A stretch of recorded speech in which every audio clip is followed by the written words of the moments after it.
رب المشرقين ورب المغرب نحمده ونصلي على رسوله الكريم اما بعد فاعوذ بالله من الشيطان الرجيم بسم الله الرحمن الرحيم رب اشرح لي صدري ويسر لي امري واحلل عقدة من لساني يفقهوا قولي۔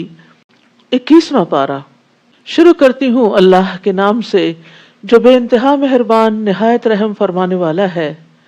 اے نبی، اس کتاب کی تلاوت کیجیے جو آپ کی طرف وحی کی گئی ہے، اور نماز قائم کیجیے۔ نماز یقیناً بے حیائی اور برے کاموں سے روکتی ہے، اور اللہ کا ذکر تو سب سے بڑی چیز ہے، اور جو کام تم کرتے ہو اللہ اسے جانتا ہے۔ تو یہاں براہ راست نبی صلی اللہ علیہ وسلم کو خطاب کیا جا رہا ہے، اور آپ ہمارے لیے اسوہ حسنہ ہیں، تو آپ کے بعد آپ کی پیروی میں ہمیں بھی یہی کام کرنا ہے۔ اور وہ کام کیا ہے کہ اس کتاب کی تلاوت کیجیے۔ تلاوت کا مطلب قرآن مجید کو پڑھنا بھی ہے اور پھر اس کی پیروی کرنا بھی ہے۔ تلا یتلو تلون کا مطلب ہوتا ہے کسی چیز کے پیچھے پیچھے آنا، یعنی اس کا تتبع کرنا، اس کو فالو کرنا، جو احکامات اس قرآن میں ہیں ان پر عمل کرنا۔ قرآن کی کثرت سے تلاوت انسان کی بصیرت میں اضافہ کرتی ہے، اس کے علم کی باریکیوں کے خزانوں کو اس پر کھول دیتی ہے۔ اور یہ کتاب ایسی نہیں کہ جس کو پہلی بار پڑھنے سے یا صرف ایک بار پڑھنے سے ہی اس کے سارے فائدے حاصل ہو جائیں، بلکہ جو جو آپ اس کو پڑھتے جائیں گے اور جتنی بار بھی اس کو، یعنی ایک دفعہ ختم ہو تو پھر شروع کر دے، پھر شروع کر دے، تلا یتلو تلون، ایک کے بعد ایک دفعہ اس کو پڑھتے چلے جائیں، اور وقت کے ساتھ ساتھ آپ کا علم بھی بڑھتا ہے، آپ کا تجربہ بھی بڑھتا ہے، آپ کے اوپر مختلف طرح کی کیفیات آتی ہیں۔ ان سب میں قرآن کی تلاوت انسان کو بے پناہ فائدہ عطا کرتی ہے، اور اس کے راز انسان پر جب کھلتے ہیں تو اس کی روح سیراب ہو جاتی ہے۔ اور جیسے جیسے پڑھنے والا قرآن کو کثرت سے پڑھتا جاتا ہے تو قرآن اس کو اپنی روشنیوں کی مزید چمک عطا کرتا ہے، اور پھر انسان اللہ کی طرف راغب ہو جاتا ہے۔ اور اتلو میں ایک پڑھ سنانے کا معنی بھی ہے، اور نبی صلی اللہ علیہ وسلم کے لیے خاص طور پر یہ تھا کیونکہ جبریل آپ کے پاس قرآن لا رہے تھے، تو آپ کی یہ ذمہ داری بھی تھی کہ آپ اب لوگوں کو پڑھ کے سنائیں، یعنی صرف لکھا ہوا نہیں دیا جائے گا بلکہ پڑھ کے سنایا جائے گا۔ تو جب آپ پر کوئی سورت نازل ہوتی تھی تو آپ لوگوں میں اس کو پڑھ کے سناتے، نمازوں میں پڑھ کے سناتے۔ وَأَقِمِ الصَّلَاةَ، اور نماز قائم کیجیے۔ نماز قائم کرنے میں اس کی تمام شروط، اس کے آداب اور واجبات، سنن، ان تمام چیزوں کا اہتمام لازم ہے۔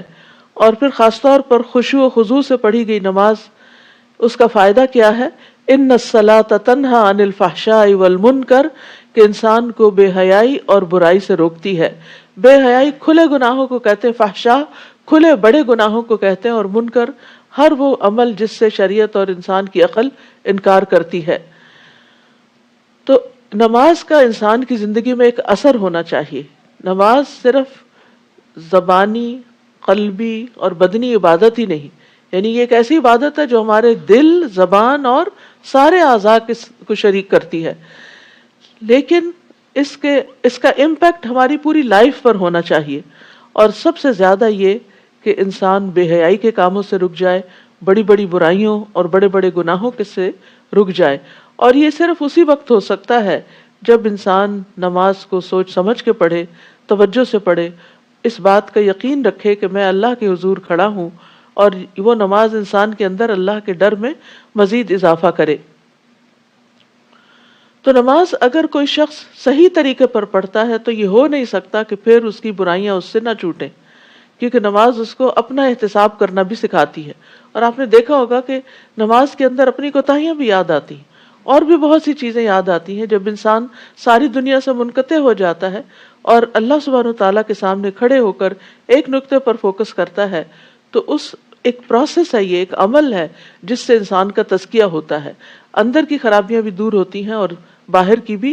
شرط یہ ہے کہ انسان اس کو صحیح طریقے سے ادا کرنے والا ہو، صحیح طریقے میں ظاہری آداب بھی اور باطنی آداب بھی۔ ابو ہریرہ سے مروی ہے، وہ کہتے ہیں کہ ایک آدمی نبی صلی اللہ علیہ وسلم کی خدمت میں حاضر ہوا اور کہنے لگا، فلاں آدمی رات کو نماز پڑھتا ہے اور دن کو چوری کرتا ہے۔ آپ نے فرمایا ان قریب اس کی نماز اسے اس کام سے روک دے گی. یعنی بہت دفعہ یہ سوال لوگوں کے اندر پیدا ہوتا ہے کہ کچھ لوگ نماز پڑھتے ہیں لیکن برے کام نہیں چھوڑتے، لیکن اگر ایک شخص نماز کی پابندی اختیار کرتا ہے اور اس کو پورے شعور سے ادا کرتا ہے تو ایک دن آتا ہے کہ یہ نماز غالب آ جاتی ہے اور برائیاں پیچھے چلی جاتی ہیں. اسی طرح نماز جو ہے وہ گناہوں کا بوجھ بھی ہلکا کرتی ہے.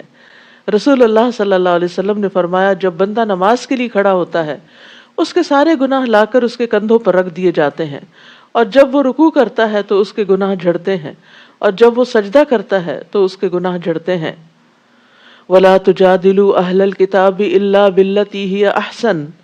اے مسلمانوں، اہل کتاب سے جھگڑا نہ کرو، یعنی یہود و نصارہ سے، مگر ایسے طریقے سے جو بہتر ہو، یعنی احسن طریقے سے بات کرو، ہاسٹائل انداز نہ ہو، اور صرف انہی سے جھگڑا کرو جنہوں نے ان میں سے ظلم کیا.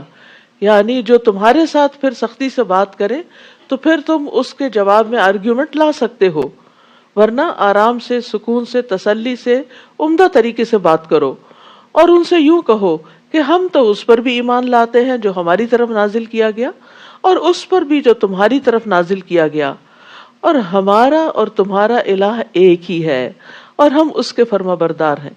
تو یہ بہت بڑی حکمت کی بات یہاں سکھا دی گئی کہ اہل کتاب سے جب واسطہ ہو اور دین کے موضوع پر، اسلام کے ٹاپک پر بات ہو تو اس وقت کامن گراؤنڈز پر بات ہو، اور ان کو ایک یعنی کہ ایک ٹرسٹ بلڈ کیا جائے کہ جب ہمارا رب ایک ہے، جب ہمارے دین کا سورس ایک ہے، جب ہم ایمان ان ساری کتابوں پر لاتے ہیں تو پھر ہمیں آپس میں جھگڑنے اور یعنی آپس میں جھگڑنے کی ضرورت نہیں، بلکہ صحیح طور پر محمد صلی اللہ علیہ وسلم کی رسالت کو مان لینے کی ضرورت ہے. اور اے نبی، ہم نے اسی طرح آپ پر یہ کتاب نازل کی ہے، اس پر وہ لوگ ایمان لاتے ہیں جنہیں ہم نے پہلے کتاب دی تھی، اور ان اہل مکہ میں سے بھی کچھ لوگ ایمان لاتے ہیں، اور ہماری آیات سے انکار تو کافر لوگ ہی کیا کرتے ہیں. اور اے نبی صلی اللہ علیہ وسلم، اس سے پہلے آپ نہ تو کوئی کتاب پڑھ سکتے تھے اور نہ اپنے ہاتھ سے لکھ سکتے تھے، کیونکہ آپ امی تھے، لکھنا پڑھنا نہیں جانتے تھے. اگر ایسی بات ہوتی تو باطل پرست شبہ میں پڑ سکتے تھے، لیکن اب انہیں یقین ہونا چاہیے کہ ایک نبی جو 40 سال تک اس نے نہ کبھی پڑھا نہ لکھا، اب وہ اتنی بڑی حکمت کی باتیں کرنے لگا ہے، اتنا عمدہ کلام انہیں سنانے لگا ہے، تو یہ اس کے اپنی طرف سے نہیں ہے، یہ اس نے خود نہیں گھڑا، بلکہ اللہ سبحانہ تعالیٰ کی طرف سے ہی آیا ہے. بل ہوا آیات بینات فی صدور الذین اوتوا العلم وما یجحد بآیاتنا الا الظالمون. بلکہ وہ قرآن تو واضح آیات ہیں جو ان لوگوں کے سینوں میں محفوظ ہیں جنہیں علم دیا گیا. تو صاحب علم کون ہوتا ہے؟ جس کے سینے میں قرآن ہوتا ہے.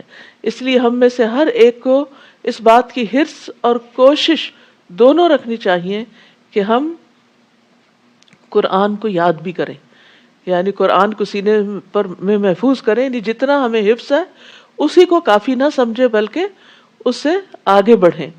اور ہماری آیات سے ظالم لوگوں کے سوا کوئی انکار نہیں کرتا. حقیقت یہ ہے کہ حفظ قرآن جو ہے نا، یہ اللہ تعالیٰ کی بہت بڑی نعمت ہے. حسن کہتے ہیں اس امت کو قرآن کا حفظ عطا کیا گیا، جبکہ ان سے پہلے لوگ صرف اپنی کتاب کو دیکھ کر ہی پڑھ سکتے تھے. یعنی تورات کے حافظ آپ کو نہیں ملیں گے، انجیل کے حافظ نہیں ملیں گے، یہ حافظ آپ کو قرآن ہی کے ملیں گے. اور یہ اس امت پر بہت بڑا انعام ہے اللہ تعالیٰ کا. جب وہ اس کو پڑھ کر بند کرتے تو جو کچھ اس میں حفظ ہوتا اس کو حفظ نہ کر سکتے تھے سوائے انبیاء کے. یعنی تورات اور انجیل وغیرہ کو صرف انبیاء ہی یاد رکھتے. جیسے زبور جو تھی وہ حضرت داؤد کو حفظ تھی، اور وہ یعنی کہ اپنے کام کاج کے دوران اس کو زبانی ہی پڑھ لیا کرتے تھے. اور حافظ قرآن کی بڑی شان ہے، وہ معزز فرشتوں کے ساتھ ہوگا.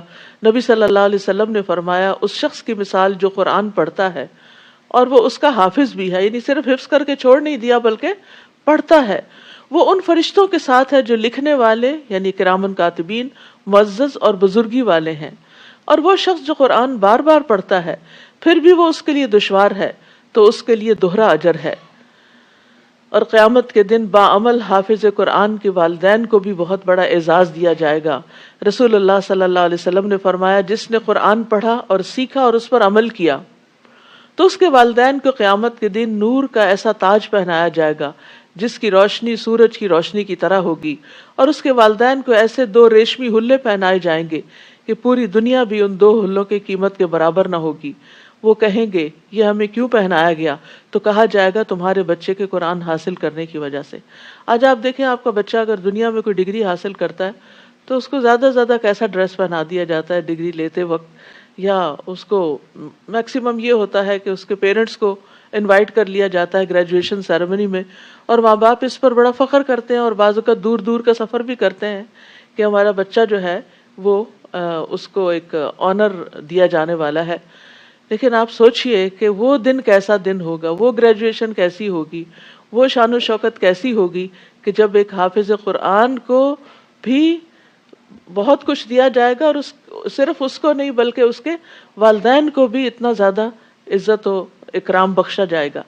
تو اس لیے ہمیں صرف اپنے بچوں کی دنیاوی تعلیم ہی کے لیے وقت اور مال اور کوشش نہیں صرف کرنی چاہیے، بلکہ ان کے دین اور آخرت کے لیے بھی فکر کرنی چاہیے۔ حفظ قرآن کا عمل جو ہے یہ بڑا صبر آزما ہوتا ہے، اور اس میں بہت پریشرز ہوتے ہیں۔ ایک تو خود قرآن یاد کرنے کا ہوتا ہے، دوسرا لوگوں کا بڑا پریشر ہوتا ہے، تم کب تک اس کو آؤٹ آف اسکول رکھو گی، کب یہ اسکول کی یا کب دنیا کی تعلیم حاصل کرے گا، کب یہ آگے بڑھے گا، یہ پیچھے رہ رہا ہے، یہ دوسرے بچوں سے بیہائنڈ جا رہا ہے، وغیرہ وغیرہ۔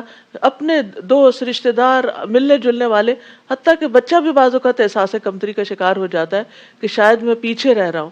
تو ایسی احادیث جو ہیں ان کو سناتے رہنا چاہیے، کیونکہ اس میں بہت بڑی موٹیویشن ہے، اور اللہ تعالیٰ ہمیں توفیق دے کہ ہم اپنی اولادوں کی ایسی تربیت کر سکیں، اور اللہ ان کو بھی توفیق دے کہ وہ اس قرآن کو حفظ کرنے کے بعد سنبھال بھی سکیں اور مرتے دم تک اس کے محافظ ہوں۔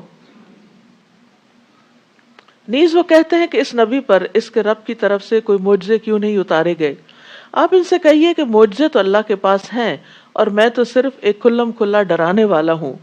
کیا انہیں یہ کافی نہیں کہ ہم نے ان پر یہ کتاب نازل کی جو انہیں پڑھ کر سنائی جاتی ہے؟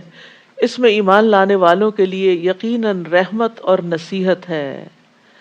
یعنی یہ اہل مکہ اور کوئی نشانی کیوں طلب کرتے ہیں، حالانکہ قرآن کریم سب سے بڑی نشانیوں میں سے ایک نشانی ہے، اور نبی صلی اللہ علیہ وسلم کی نبوت بھی اسی سے ثابت ہوتی ہے کہ آپ امی تھے، پڑھے لکھے نہیں تھے، لیکن آپ نے یہ کتاب پیش کی۔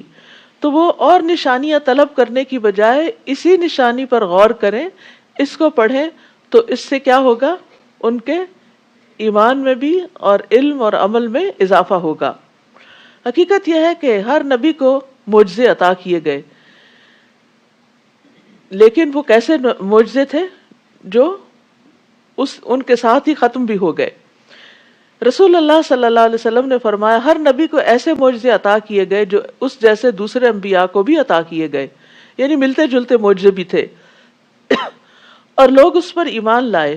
اور مجھے جو معجزہ عطا کیا گیا وہ وحی الہی یعنی قرآن ہے جو اللہ نے میری طرف نازل کیا ہے، اور مجھے امید ہے کہ قیامت کے دن میری پیروی کرنے والوں کی تعداد ان سے زیادہ ہوگی۔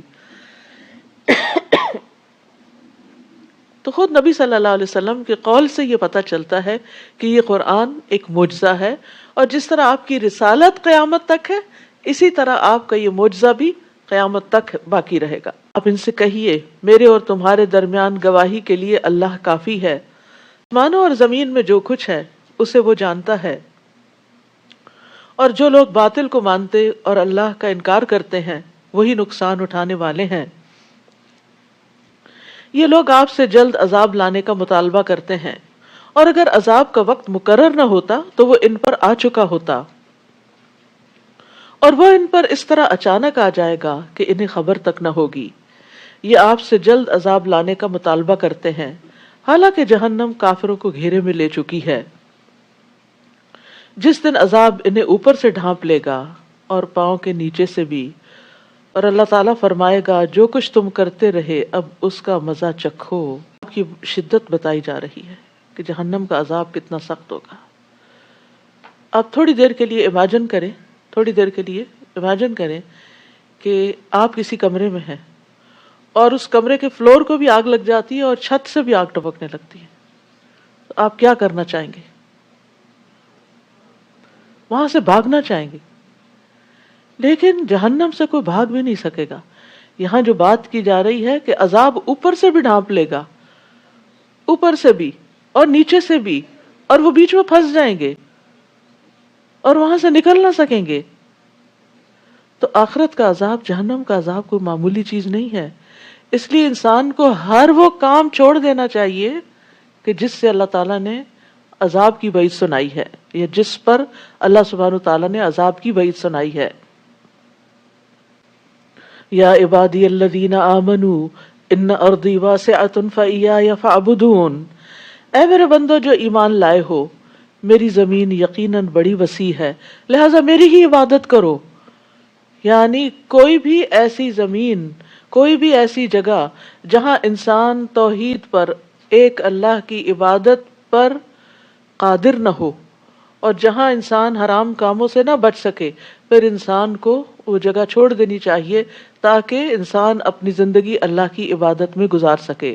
کل قیامت کو کوئی بھی انسان یہ عذر اور بہانہ نہیں کر سکے گا کہ یا رب، چونکہ میں ایسی جگہ رہتا تھا، ایسے ملک میں رہتا تھا، ایسے لوگوں میں رہتا تھا کہ میری مجبوریاں تھی کہ میں پھر تیری نافرمانی کے کام کرتا رہتا.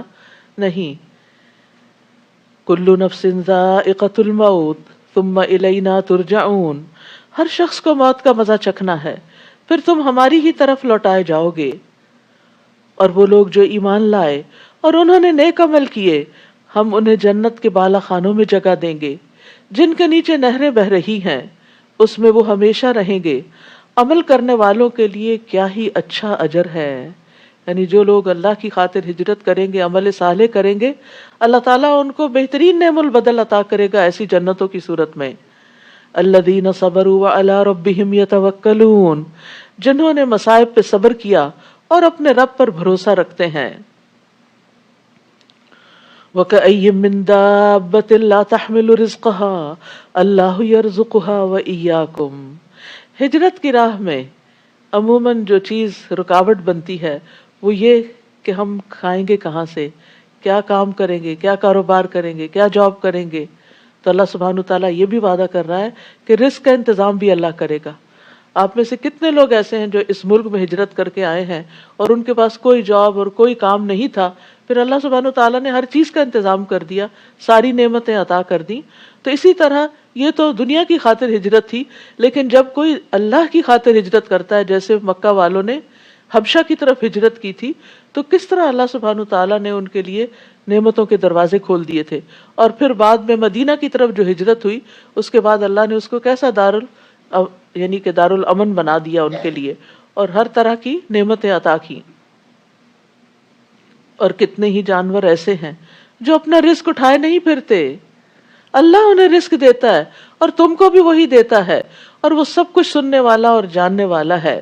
تو یاد رکھیے، رزق کے معاملے میں انسان کا اپنا اختیار کم ہی ہے. رزق کے معاملے میں انسان کو اللہ پر بھروسہ کرنا چاہیے. عمر بن خطاب کہتے ہیں کہ رسول اللہ صلی اللہ علیہ وسلم نے فرمایا، اگر تم اللہ پر ویسا توکل کرو جیسا کہ توکل کرنے کا حق ہے، تو وہ تمہیں اسی طرح روزی دے گا جس طرح پرندوں کو دیتا ہے. صبح کو وہ بھوکے اٹھتے ہیں اور شام کو پیٹ بھرے ہوئے آتے ہیں. تو انسان کو رزق اللہ ہی سے مانگنا چاہیے، اور جب بندہ اللہ سے مانگتا ہے تو اللہ تعالیٰ اس کو ضرور دیتا ہے.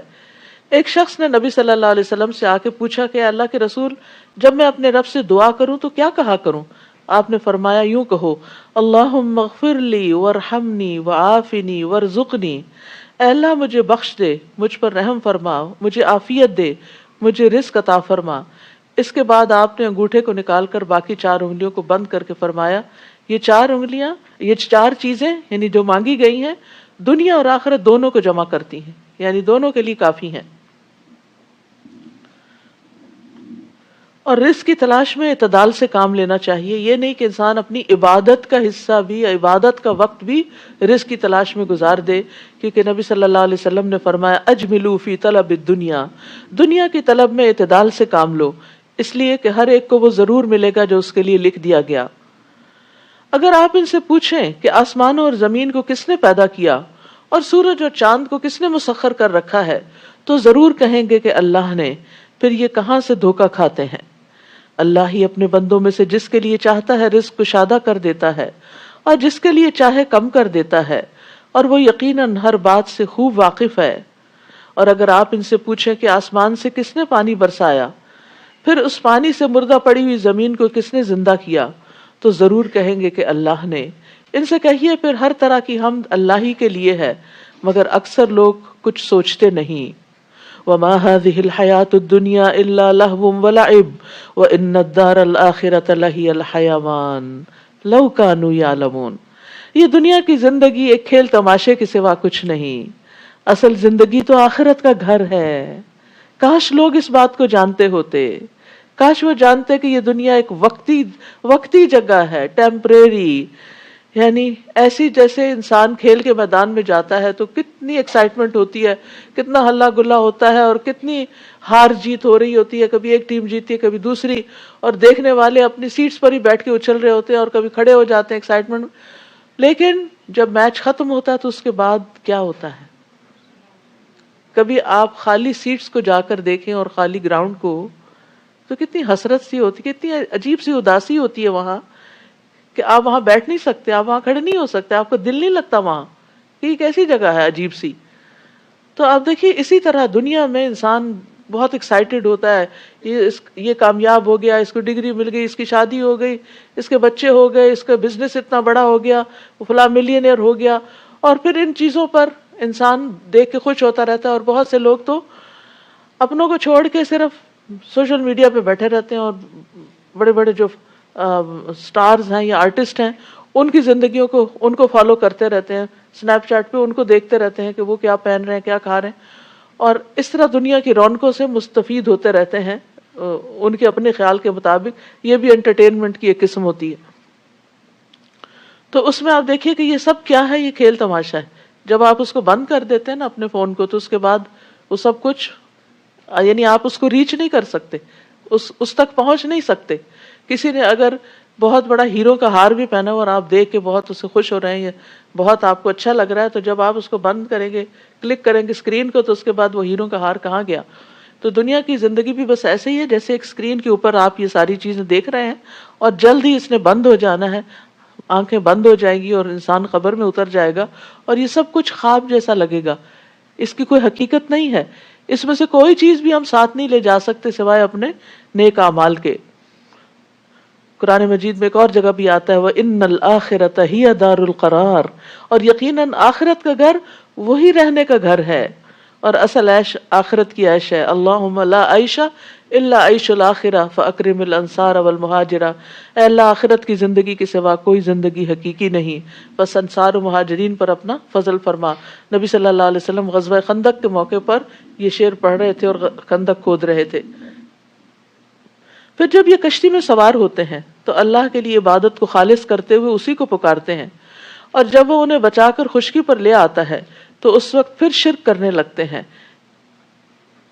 یعنی جب مشکل وقت آتا ہے تو اللہ یاد آ جاتا ہے، اور جب مشکل ٹل جاتی ہے تو پھر وہ اپنے دھندوں میں اسی روٹین میں پھر آ جاتے ہیں، تاکہ ہم نے جو کچھ انہیں دے رکھا ہے اس کی ناشکری کریں اور مزے اڑاتے رہیں، اور جلد ہی انہیں معلوم ہو جائے گا، یعنی ان سب چیزوں کا انجام، یعنی ابھی تو اللہ نے ان کو مہلت دی ہوئی ہے، اس لیے مشکل سے نکل کر یہ اللہ کو بھول جاتے ہیں، تو یہ سمجھتے ہیں کہ ہمیں کوئی پکڑنے والا نہیں، لیکن ایک دن پکڑ تو ہونی ہے۔ کیا وہ یہ نہیں دیکھتے کہ ہم نے حرم کو پرامن بنا دیا جبکہ ان کے ارد گرد کے لوگ اچک لیے جاتے ہیں؟ کیا پھر بھی یہ لوگ باطل کو مانتے ہیں اور اللہ کی نعمتوں کی ناشکری کرتے ہیں؟ اور اس شخص سے بڑھ کر ظالم کون ہوگا جو خود جھوٹ گھڑ کر اللہ کے ذمے لگا دے، یا اس کے پاس حق آئے تو اسے جھٹلا دے؟ کہ ایسے کافروں کے لیے دوزخ کا ٹھکانہ کافی نہیں؟ جاہدوا فینا والذین جاہدوا فینا لنہدینہم سبلنا وان اللہ لمع المحسنین، اور جو لوگ ہماری راہ میں جد و جہد کرتے ہیں، سخت محنت کرتے ہیں، ہم یقیناً انہیں اپنی راہیں دکھا دیتے ہیں، اور اللہ تعالیٰ یقیناً نیکی کرنے والوں کے ساتھ ہوتا ہے۔ تو ہدایت کا تعلق کس کے ساتھ ہے؟ جد و جہد کے ساتھ ہے، یعنی جو محنت کرے گا، کوشش کرے گا اور سخت محنت کرے گا، اللہ سبحانہ تعالیٰ اس کو اپنی طرف آنے کا راستہ یعنی ہدایت کا راستہ ضرور دکھا دے گا۔ ابن قیم کہتے ہیں اللہ نے جہاد کو ہدایت کے ساتھ معلق کیا۔ لوگوں میں سے جو زیادہ جہاد کرنے والا، زیادہ محنت کرنے والا ہے، وہ کامل ہدایت والا ہے، اور سب سے زیادہ فرض جہاد نفس کے ساتھ جہاد ہے، یعنی سب سے زیادہ انسان کو اسٹرگل اپنے آپ کے ساتھ کرنی پڑتی ہے، خواہش کے ساتھ جہاد کرنا، شیطان کے ساتھ جہاد کرنا اور دنیا کے ساتھ کرنا۔ جو شخص ان 4 چیزوں کے ساتھ اللہ کی رضا کے لیے جہاد کرتا ہے، اللہ تعالیٰ اسے اپنی رضا کے راستوں کی ہدایت ضرور فرماتا ہے، جو اس سے اس کی جنت کی طرف جو اسے اس کی جنت یعنی اللہ کی جنت کی طرف پہنچا دیتے ہیں۔ جو شخص جہاد کو چھوڑ دیتا ہے وہ ہدایت سے اس قدر محروم رہ جاتا ہے جس قدر وہ جہاد کو معطل کرتا ہے۔ تو یاد رکھیے، اب آج کل آپ خوب محنت کر رہے ہیں، بھاگ دوڑ کر کے سفر کر کے یہاں پہنچتے ہیں، تو یہ سب کچھ کیا ہے؟ یہ جہاد ہے، یہ محنت ہے۔ اور یہاں آنے کے لیے جو گھر کے کاموں میں دوڑ لگاتے ہیں آپ اور باقی ذمہ داریوں کو پورا کرتے ہیں یا ان کو یعنی ایک طرف کرتے ہیں، تو اس میں آپ کی نیند بھی قربان ہوتی ہے، آپ کی بہت سی خواہشات کہ آپ کھانا چاہتے ہیں، آپ آرام کرنا چاہتے ہیں، وہ سب چھوڑ کے آپ محنت کر کے قرآن سمجھنے کے لیے آتے ہیں۔ تو والذین جاہدوا فینا لنہدینہم سبلنا، تو وہ کچھ لے کے بھی جاتے ہیں۔ آپ سوچئے، اگر آپ امیجن کریں کہ آپ جب یہاں اندر آئے ہیں اور آپ سوچیں آج 21ویں پارے میں کیا ہے، تو شاید آپ بالکل بلیک آؤٹ ہوں کہ آپ کو کچھ پتا نہ ہو، ایک آیت کا بھی نہ پتا ہو کہ کیا 21ویں پارے میں۔ اگر میں آپ سے پوچھوں 22ویں پارے میں کیا ہے، تو آپ کو کچھ یاد نہیں ہوگا کہ کیا ہے 22ویں پارے میں۔ لیکن جب ہم یہاں آتے ہیں، بیٹھتے ہیں، سنتے ہیں، سمجھتے ہیں، غور و فکر کرتے ہیں اور جب واپس جاتے ہیں تو پھر یہی خیالات ہمارے ساتھ رہتے ہیں، اور کہیں نہ کہیں کسی نہ کسی بات پر ضرور عمل ہوتا ہے اللہ کے فضل سے۔ تو یہ انسان کا مجاہدہ ہے اپنے ساتھ اور اللہ کے راستے میں کہ مجھے اللہ کے راستے کی ہدایت مل جائے۔ تو جو شخص یہ محنت کرے گا وہ ہدایت پائے گا۔ لیکن جو لوگ اس چیز کے لیے وقت نہیں نکالتے، حالانکہ وہ نکال سکتے ہیں، اگر آپ نے قربانیاں کی ہیں تو وہ بھی کر سکتے ہیں، اور اگر وہ نہیں کرتے تو پھر یہ لطف اور یہ ایمان کی حلاوت اور یہ ہدایت اور روشنی اور رستے کی رہنمائی اور نیک اعمال کا علم یہ ان کو حاصل نہیں ہوتا۔ پھر بعض اوقات وہ صرف اپنی کنفیوژنز میں رہتے ہیں، ریگریٹس میں رہتے ہیں، پشیمانیوں میں رہتے ہیں، کیونکہ قرآن دلوں کے لیے شفا بھی ہے۔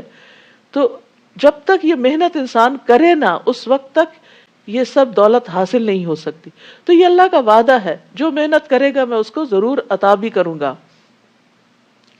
جہاں تک نفس سے مجاہدے کا تعلق ہے تو یہ اکبر سب سے بڑا جہاد ہے۔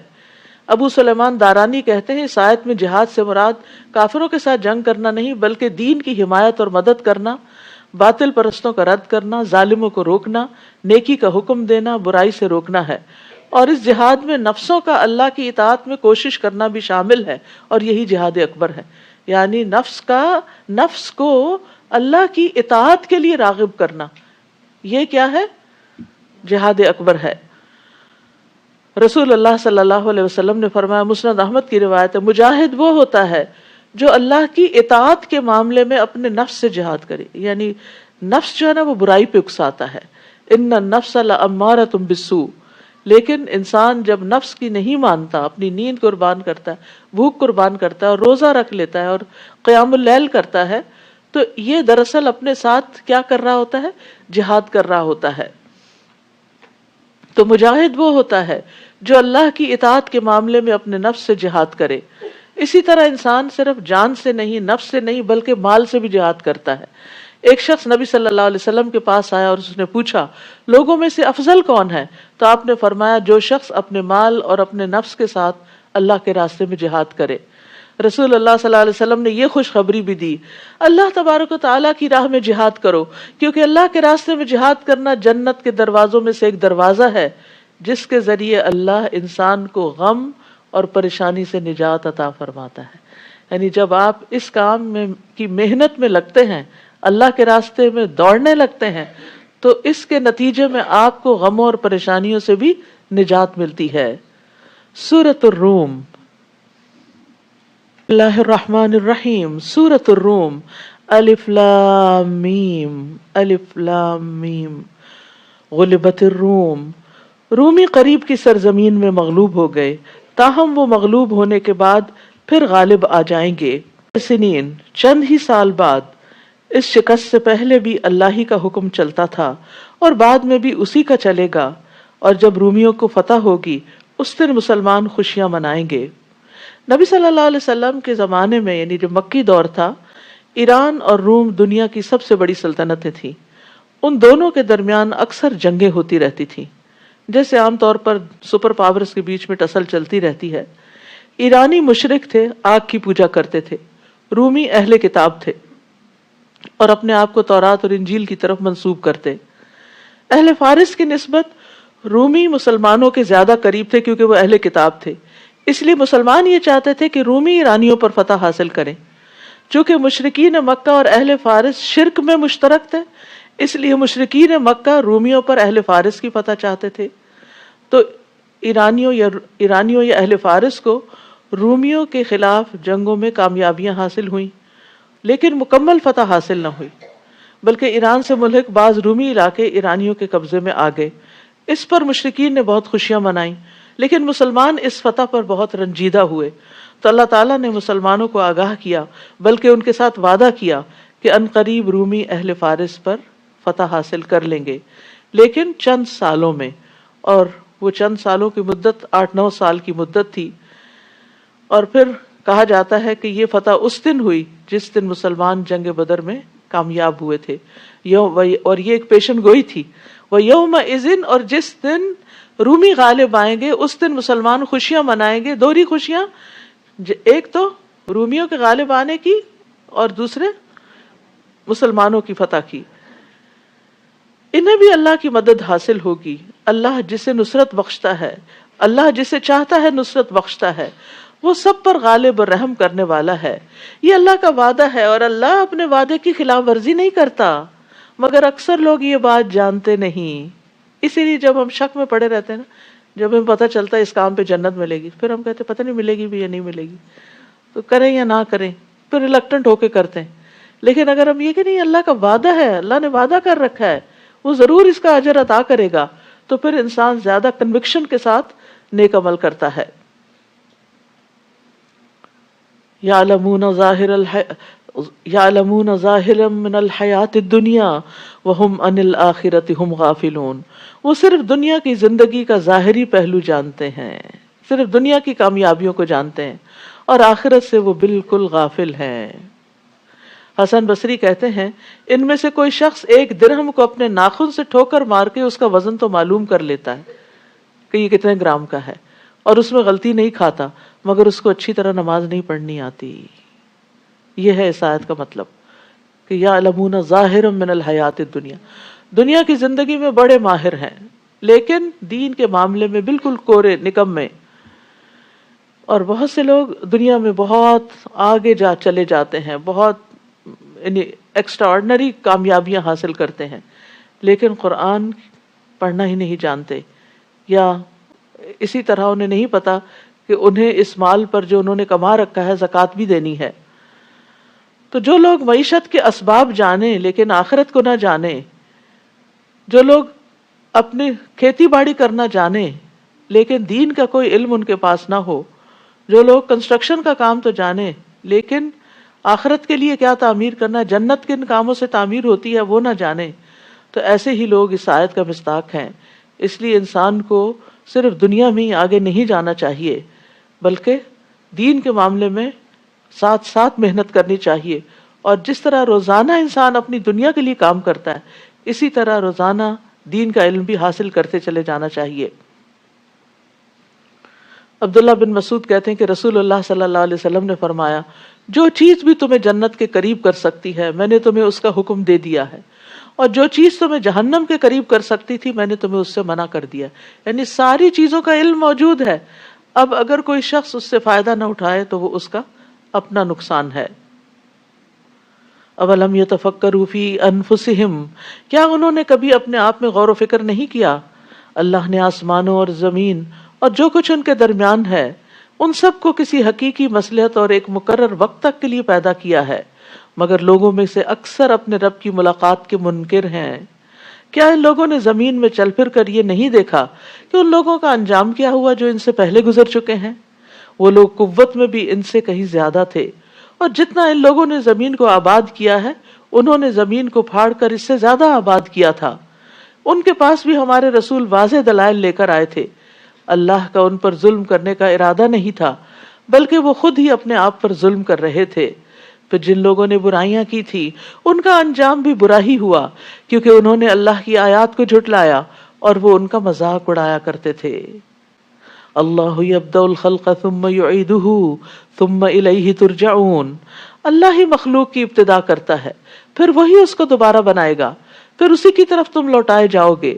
اور جس دن قیامت قائم ہوگی تو مجرم لوگ سخت مایوس ہو جائیں گے، کیونکہ انہیں نظر آئے گا کہ اس دن کی تو ہم نے تیاری ہی نہیں کی تھی۔ اور یہاں قیامت کو ساعہ کہا گیا ہے، گھڑی، جس دن وہ گھڑی آ جائے گی، کیونکہ قیامت کلمحم بالبصر، آنکھ جھپکنے کی دیر یا اس سے بھی جلدی واقع ہو جائے گی۔ جس دن قیامت قائم ہوگی لوگ الگ الگ گروہوں میں بٹ جائیں گے، الگ الگ گروہ بن جائیں گے۔ فَأَمَّا الَّذِينَ آمَنُوا وَعَمِلُوا الصَّالِحَاتِ فَهُمْ فِي رَوْضَةٍ يُحْبَرُونَ، یعنی جو لوگ ایمان لائے اور نیک عمل کیے تو وہ جنت کے باغیچوں میں خوش و خرم ہوں گے۔ وَأَمَّا الَّذِينَ كَفَرُوا وَكَذَّبُوا بِآيَاتِنَا وَلِقَاءِ الْآخِرَةِ فَأُولَئِكَ فِي الْعَذَابِ مُحْضَرُونَ، اور جنہوں نے کفر کیا اور ہماری آیات اور آخرت کی ملاقات کو جھٹلایا تو ایسے لوگوں کو عذاب میں رکھا جائے گا۔ فسبحان اللہ حین تمسون وحین تصبحون، پس تم اللہ کی تسبیح کرو شام کے وقت بھی اور صبح کے وقت بھی، کیونکہ وہ سارے گناہوں کو مٹانے کا ذریعہ بن جاتی ہے، سورج غروب ہونے سے پہلے اور سورج طلوع ہونے سے پہلے۔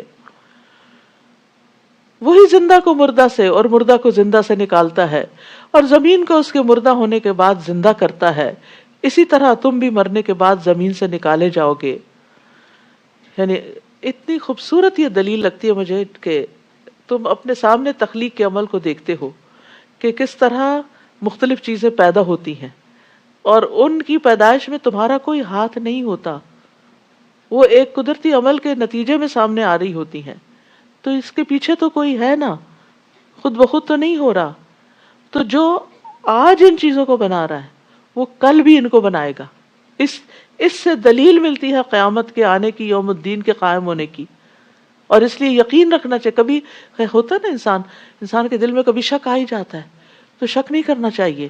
اگر کبھی شک آئے تو ایسے ہی دلائل پر غور کرے، اور یہ غور ہو نہیں سکتا جب تک آپ قرآن کا مطالعہ ساتھ ساتھ نہ کریں، کیونکہ آپ کو یہ دلیل بھی بھول جائے گی کچھ دنوں میں، کہ یہ بھی یاد رکھنی ہے شک کے موقع پر، تو جب دوبارہ پڑھیں گے تو پھر یاد آ جائے گا کہ ہاں واقعی جس رب نے اب آسمانوں کو پیدا کیا جبکہ یہ پہلے کچھ نہ تھے، زمین چلے وہ تو ہم جب سے پیدا ہوئے دیکھ رہے ہیں، لیکن بہت سی چیزیں تو زمین سے ہمارے سامنے اگتی ہوئی نظر آتی ہیں، انڈے سے چوزے نکلتے ہوئے ہمارے سامنے نظر آتے ہیں کہ یہ انڈے کے اندر یہ سب کچھ کہاں سے آ گیا، یہ ہم نے تو یہ گوشت ووشت نہیں ڈالا تھا اندر جو چکن کے صورت میں نکلا ہے۔ تو یہ چیزیں انسان کو اس بات کا یقین دلاتی ہیں، اور انہی دلائل سے انسان کو سمجھایا گیا ہے کہ قیامت ضرور آئے گی۔ اور اس کی نشانیوں میں سے ایک یہ ہے کہ اس نے تمہیں مٹی سے پیدا کیا، پھر اب تم ایک انسان ہو جو ہر جگہ پھیل رہے ہو۔ آدم کی تخلیق مٹی سے ہوئی تھی، اور ایک نشانی یہ ہے کہ اس نے تمہاری ہی جنس سے تمہارے لیے بیویاں پیدا کی۔ حضرت حوا حضرت آدم کی پسلی سے پیدا کی گئی تھی، اور اس کے بعد عورتیں بھی یعنی آدم ہی کی اولاد ہیں۔ اور پھر کیوں پیدا کی؟ تاکہ تم ان کے پاس سکون حاصل کرو۔ اور ازواج کا لفظ جیسے کہ پہلے بھی میں نے عرض کیا کہ میاں بیوی دونوں کے لیے آتا ہے، تو دونوں کا اکٹھا ہونا اس کا پرائمری مقصد کیا ہے کہ ایک دوسرے سے انس حاصل کرو، ایک دوسرے سے سکون پاؤ۔ اور اس نے تمہارے درمیان محبت اور رحمت پیدا کر دی۔ یہ بھی بہت حیران کن چیز ہے کہ دو بالکل اجنبی لوگ ہوتے ہیں، جو ہی نکاح کے رشتے میں بنتے ہیں دونوں کے درمیان ایک محبت پیدا ہو جاتی ہے جو کسی اور کے ساتھ نہیں ہوتی، اور انسان ایک دوسرے کی اس طرح کیئر کرنے لگتا ہے جو شاید کسی اور کی ہو۔ غور و فکر کرنے والوں کے لیے اس میں کئی نشانیاں ہیں کہ یہ سب بھی یعنی اللہ تعالیٰ نے جو تخلیق کیا انسان کو تو صرف ہڈیاں اور گوشت اور خون کا ڈھانچہ بنا کے اس کے اندر خون نہیں دوڑا دیا یا اس کے کچھ مسلز نہیں بنا دیے، بلکہ اس کے اندر دل رکھا اور دل میں جذبات رکھے، اور ان جذبات کی تسکین کے لیے بھی سامان پیدا کیے، اس کے اندر جنسی خواہش رکھی اور اس خواہش کی تکمیل کے لیے پھر انتظام بھی کیا، بندوبست بھی کیا۔ میاں بیوی کی باہم محبت اللہ کی نشانیوں میں سے ایک نشانی قرار دی گئی ہے کہ اللہ تعالیٰ نے ان کے درمیان صرف محبت نہیں رحمت کو بھی ڈالا. اور آپ دیکھیے کہ یہ جو رحمت ہوتی ہے اسی کی وجہ سے انسان ایک دوسرے کی کیئر کرتا ہے. اور بہترین بیوی کون ہوتی ہے؟ جو شوہر کی کیئر کرے. اور بہترین شوہر کون ہے؟ جو بیوی کی کیئر کرے. ابن عباس رضی اللہ عنہ سے مروی ہے کہ نبی صلی اللہ علیہ وسلم نے فرمایا تم میں سے بہتر شخص وہ ہے جو اپنی بیویوں کے لیے اچھا ہے. حسن بصری سے مرسلن روایت ہے کہ اللہ تعالیٰ کے نزدیک پسندیدہ بندے وہ ہیں جو اپنے اہل و عیال کو، اپنے گھر والوں کو سب سے زیادہ نفع دینے والے ہیں. اسی طرح نبی صلی اللہ علیہ وسلم نے حضرت عمرو بن العاص کے سوال پر کہ آپ کو سب سے زیادہ کس سے محبت ہے علی اعلان بتا دیا تھا کہ حضرت عائشہ سے. تو اس سے پتہ چلتا ہے کہ بیوی کی اگر دل میں محبت ہے تو اس کا ذکر کرنا یا اظہار کرنے میں بھی کوئی حرج نہیں اور ہونی چاہیے. حضرت عائشہ کہتی ہیں میں حیض کی حالت میں پانی پیتی تھی اور برتن نبی صلی اللہ علیہ وسلم کو دے دیتی. آپ برتن اسی جگہ سے منہ رکھ کر پانی پیتے جہاں سے میں نے پیا ہوتا. میں ہڈی سے گوشت کھا کر وہ ہڈی نبی صلی اللہ علیہ وسلم کو دے دیتی تو آپ اسی جگہ سے کھاتے تھے جہاں سے میں نے کھایا ہوتا. حالانکہ میں حیض کی حالت میں ہوتی تھی، یعنی حیض کی حالت میں عورت کوئی اچھوت نہیں ہو جاتی. اسی طرح جو عورت شوہر سے محبت کرتی ہے اس کی بھی فضیلت ہے. نبی صلی اللہ علیہ وسلم نے فرمایا کیا میں تمہیں ان عورتوں کی خبر نہ دوں جو جنت میں ہوگی؟ ہم نے عرض کیا ضرور ہے اللہ کے رسول. آپ نے فرمایا محبت کرنے والی، زیادہ بچے جننے والی. جب اسے غصہ آئے یا اس کے ساتھ برا کیا جائے یا اس کا شوہر اس پہ غصہ اور ناراض ہو تو کہتی ہے میرا ہاتھ آپ کے ہاتھ میں ہے اور میں اپنی آنکھوں میں نیند کا سرما نہیں لگاؤں گی جب تک آپ راضی اور خوش نہ ہو جائیں. جب تک آپ راضی اور خوش نہ ہو جائیں، یعنی شوہر کا دل کی دلداری کرنے والی، اس کو منانے والی. کیونکہ مردوں کے لیے بہرحال باہر کی دنیا میں بہت سے سٹریس ہوتے ہیں، بہت سے پریشرز ہوتے ہیں کہ جس کے لیے انہیں گھر آ کر سکون چاہیے ہوتا ہے. لیکن اگر بیوی بد اخلاق ہو تو پھر وہ سکون غارت ہو جاتا ہے اور گھر جہنم کا نمونہ بن جاتا ہے. تو ایسے میں ایک عورت کو انڈرسٹینڈ کرنا چاہیے اور شوہر کی ضروریات کو سمجھنا چاہیے، اور یہی چیز پھر باہم محبت کو مزید بڑھاتی ہے. دوسری طرف نبی صلی اللہ علیہ وسلم نے مومن مرد کو بھی تلقین کی کہ کوئی مومن مرد کسی مومن عورت سے بغض نہ رکھے، یعنی اپنی بیوی سے نفرت نہ کرو. اگر اس کی کوئی ایک عادت تمہیں پسند نہیں تو دوسری عادت پسند آ جائے گی. تو جو اچھی عادتیں ہیں ان پر نظر رکھو، اس کے ذریعے تم اپنے دل کو خوش رکھو. اور ایک نشانی یہ ہے کہ اس نے آسمانوں اور زمین کو پیدا کیا اور تمہاری زبانیں اور رنگ مختلف بنا دیے. اہل علم کے لیے اس میں بھی کئی نشانیاں ہیں. زبان بھی انسان کی پہچان ہوتی ہے اور رنگ بھی انسان کا پہچان ہوتا ہے کہ کون سا انسان کہاں سے تعلق رکھتا ہے، اور یہ ویرائٹی اسی وجہ سے رکھی گئی. نیز تمہارا رات اور دن کو سونا اور اس کا فضل تلاش کرنا بھی اس کی نشانیوں میں سے ہے. جو لوگ غور سے سنتے ہیں ان کے لیے اس میں بھی بہت سی نشانیاں ہیں. اور ایک نشانی یہ ہے کہ وہ تمہیں بجلی دکھاتا ہے جس سے تم ڈرتے بھی ہو اور امید بھی رکھتے ہو، اور آسمان سے پانی برساتا ہے. خوب بارش برس رہی ہے آج کل نا، غور کیا کریں، جس سے زمین کو اس کے مرنے کے بعد زندہ کر دیتا ہے. سبحان اللہ، کس طرح دنوں کے اندر پودے جو ہیں وہ ہرے بھرے ہوتے چلے جا رہے ہیں اور درخت پھر سے لد رہے ہیں. سمجھنے سوچنے والوں کے لیے اس میں بھی بہت سی نشانیاں ہیں. اور اس کی نشانیوں میں سے ایک یہ ہے کہ زمین اور آسمان اسی کے حکم سے بلا ستون قائم ہے. پھر جب وہ تمہیں ایک ہی دفعہ زمین سے پکارے گا تو تم زمین سے نکل کھڑے ہوگے. آسمانوں اور زمین میں جو کچھ ہے سب اسی کا ہے، سب کے سب اسی کے فرما بردار ہیں. وہی تو ہے جو خلقت کی ابتدا کرتا ہے، پھر وہی اس کا اعادہ کرے گا، اور یہ دوسری بار کی پیدائش اس پہ زیادہ آسان ہے.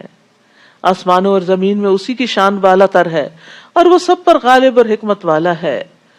اللہ تمہارے لیے ایک مثال بیان کرتا ہے جو خود تمہیں سے تعلق رکھتی ہے. تمہارے کچھ غلام ہو اور جو کچھ ہم نے تمہیں رزق دے رکھا ہے اس میں تم اور وہ غلام برابر شریک ہو جائیں تو کیا تم ایسا گوارا کر سکتے ہو؟ تم ان سے ایسے ہی ڈرو گے جیسے اپنے ہمسروں سے ڈرتے ہو. سمجھنے سوچنے والوں کے لیے ہم ایسے ہی اپنی آیات کھول کر بیان کرتے ہیں. بلکہ حقیقت یہ ہے کہ ان ظالموں نے بغیر علم کے اپنی خواہشات کی پیروی کر رکھی ہے. پھر جسے اللہ نے گمراہ کر دیا ہو اسے کون راہ راست پر لا سکتا ہے، اور ان کا کوئی مددگار بھی نہ ہو. لہٰذا اے نبی یکسو ہو کر اپنا رخ دین کی طرف کر دو. فَأَقِمْ وَجْهَكَ لِلدِّينِ حَنِيفًا. یہی فطرت الہی ہے جس پر اس نے لوگوں کو پیدا کیا، یعنی یہ دین انسان کے اندر رکھ دیا گیا ہے، اس کی پروگرامنگ کر دی گئی ہے. اللہ کی اس خلقت میں کوئی رد و بدل نہیں ہو سکتا، یہی درست دین ہے، لیکن اکثر لوگ جانتے نہیں۔ تو بات یہ ہے کہ اس آیت سے بھی اور پھر ایک حدیث سے بھی یہ پتہ چلتا ہے کہ ہر بچے کی پیدائش فطرت پر ہوتی ہے، یعنی اصل دین پر ہی ہوتی ہے، پھر اس کے ماں باپ اسے یہودی، نصرانی یا مجوسی بنا دیتے ہیں۔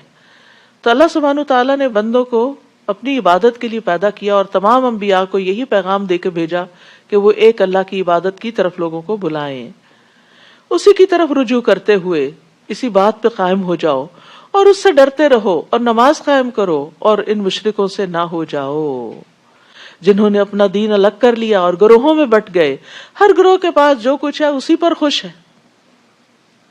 یہ بھی انسان کی ایک بڑی کمزوری ہے کہ جس طریقے پر یا جس راستے پر وہ ہوتا ہے اسی پر ہی وہ خوش رہتا ہے اور حق کو جاننے کی کوشش نہیں کرتا۔ وَإِذَا مَسَّ النَّاسَ ضُرٌّ دَعَوْا رَبَّهُم مُنِيبِينَ إِلَيْهِ، اور جب لوگوں کو کوئی تکلیف پہنچتی ہے تو اپنے رب کی طرف رجوع کر کے اسے پکارتے ہیں، پھر جب وہ انہیں اپنی رحمت کا مزہ چکھاتا ہے تو اس وقت ان میں سے کچھ لوگ اس وقت اپنے رب سے شرک کرنے لگتے ہیں تاکہ اس نعمت کی ناشکری کریں جو ہم نے انہیں دے رکھی ہے۔ بس مزے کر لو، جلد ہی تمہیں حقیقت معلوم ہو جائے گی۔ یا ہم نے ان پر کوئی دلیل اتاری ہے جو اس شرک کو صحیح بتاتی ہو؟ یعنی شرک کرنے کی دلیل کیا ہے سوائے اس کے کہ باپ دادا کی پیروی ہے؟ تو کیا ہم نے ان پر کوئی دلیل اتاری ہے جو اس شرک کو جو یہ کر رہے ہیں اس کو صحیح بتاتی ہو جو یہ لوگ کر رہے ہیں؟ اور جب ہم لوگوں کو اپنی رحمت کا مزہ چکھاتے ہیں تو یہ اترانے لگتے ہیں، اور جب ان کے اپنے اعمال کی وجہ سے انہیں کوئی تکلیف پہنچتی ہے تو مایوس ہو جاتے ہیں۔ مصیبت پہنچنے پر مایوس ہونے کی بجائے گناہوں کو چھوڑنا ضروری ہے۔ مایوسی سے تکلیف دور نہیں ہوتی، نا امید ہونے سے، ہمت ہار دینے سے، فیڈ اپ ہو جانے سے تکلیف دور نہیں ہوتی۔ تکلیف دور ہوتی ہے نافرمانیاں چھوڑنے سے، کہ انسان اللہ کی کوئی بھی نافرمانی ایسی کر رہا ہے، کوئی گناہ ایسا کر رہا ہے تو اس کو چھوڑ دے۔ تو یہاں پر یہ کہا جا رہا ہے کہ جب ان پر کوئی تکلیف آتی ہے تو بجائے اس کے کہ وہ نافرمانی چھوڑیں، اللہ کی طرف رجوع کریں، وہ مایوس ہو جاتے ہیں۔ کیا انہوں نے دیکھا نہیں کہ اللہ جس کا چاہے رزق زیادہ کر دیتا ہے اور جس کا چاہے کم کر دیتا ہے؟ ایمان لانے والوں کے لیے اس میں بھی کئی نشانیاں ہیں، یعنی مالی اعتبار سے اپ اینڈ ڈاؤن زندگی کا ایک حصہ ہے، اور یہ بھی انسان کو بہت کچھ سکھاتا ہے۔ یعنی جب آپ کی مثلاً ایک اچھی بھلی جاب ہوتی ہے اور اچانک چلی جاتی، اس وقت جس طرح آپ سوچتے ہیں کہ میری کہاں غلطی تھی، میں نے کیا کوتاہی کی، مجھے اس جاب سے کیوں نکالا گیا، میری کون سی ویکنس تھی، اتنا زیادہ انسان اپنا محاسبہ کرتا ہے کہ جو عام حالات میں ایک روٹین کی نارمل لائف جب گزر رہی ہوتی تو بالکل نہیں کرتا۔ آپ کا بزنس تھا بہت اچھا، اس میں کوئی نقصان ہو گیا کسی بھی طرح سے، تو جب رزق میں کمی آتی ہے تو انسان لازماً اللہ کی طرف متوجہ ہوتا ہے، اور وہ متوجہ دو طرح ہوتا ہے، ایک اللہ سے ناراض ہو کے اور ایک اللہ سے راضی ہونے کے لیے، اللہ کو راضی کرنے کے لیے۔ تو کچھ لوگ ایسے ہوتے ہیں کہ جب ان پر کوئی مصیبت آتی ہے تو وہ اللہ سے ناراض ہو جاتے ہیں، اور کچھ لوگ اللہ کو راضی کرنے کی کوشش کرتے ہیں کہ اللہ تعالیٰ اگر یہ رزق کی کمی، کیونکہ حدیث میں آتا ہے کہ بعض اوقات بندے کو ایک رزق ملنا ہوتا ہے لیکن اس کی گناہ کی وجہ سے اس کو اس رزق سے محروم کر دیا جاتا ہے۔ تو ہمیں نہیں پتا کہ ہم پر کوئی مشکل آئی تو کیوں آئی، ایسے میں انسان کو واپس اللہ ہی کی طرف لوٹنا چاہیے۔ اسی لیے ہر مصیبت میں کیا پڑھنے کو سکھایا گیا؟ انا للہ و انا الیہ راجعون، ہم اللہ کی طرف لوٹنے والے ہیں۔ اس کا مطلب نہیں مر کے ہی جائیں گے، اب بھی اللہ کی طرف واپس آ رہے ہیں، اللہ ہی کی طرف رجوع کر رہے ہیں۔ اللہ ہمیں ہدایت دے دے اور ہماری مشکلات کو آسان کر دے۔ بس اپنے قرابت والے کو، مسکین اور مسافر کو اس کا حق دو۔ اگر چاہتے ہو نا رزق میں اضافہ ہو تو پھر کیا کرو؟ ان کا حق ادا کرو۔ یہ بات ان لوگوں کے لیے بہتر ہے جو اللہ کی رضا چاہتے ہیں، اور یہی لوگ کامیاب ہوں گے۔ نبی صلی اللہ علیہ وسلم نے فرمایا، بے شک مسکین پہ صدقہ کرنے کا ایک ثواب اور رشتہ دار پر صدقہ کرنے پر دگنا ثواب، ایک صدقے کا دوسرا رشتہ داری کا، صلہ رحمی کا۔